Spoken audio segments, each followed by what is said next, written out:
I've been waiting for this, folks, and here it is. After Jordanian pilot Muath al-Kasasbeh was brutally murdered by being burned alive by the Islamic State, something told me this administration would be calling for patience in the fight against the Islamic threat. But it was John Kerry who was given the task to explain why all the foot-dragging is going on when it comes to defeating evil in our time. This is going to take a certain amount of time. I understand President Barzani's impatience. People need to be recognizing the importance of putting in place a strategy that can win. No, Mr. Kerry, the Obama administration needs to understand the importance of decisive action. It was indecisiveness by the White House that allowed the Islamic State to gain as much territory as they did when Iraq first begged us for help. Cities our soldiers fought and died for are now in the hands of the Islamic State thanks to this president.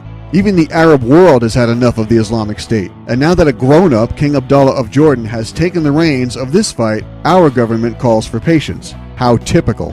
Susan Rice dared to say this on Friday. Strong and sustained American leadership remains as essential as ever. Think for a minute where the world would be today without decisive American leadership. We don't need to imagine a world without American leadership. We're living it. The world is standing up to Islamic violence without us. Vladimir Putin is rebuilding a Russian empire. Our borders are wide open to terrorists, criminals, and disease. Cuba has attained a diplomatic victory. Boko Haram is kidnapping young girls for sexual slavery. And Americans and our allies are being beheaded, buried, and burned alive by the Islamic State. Does that about sum it up for you? We need leadership and decisive action. Two things this president is incapable of.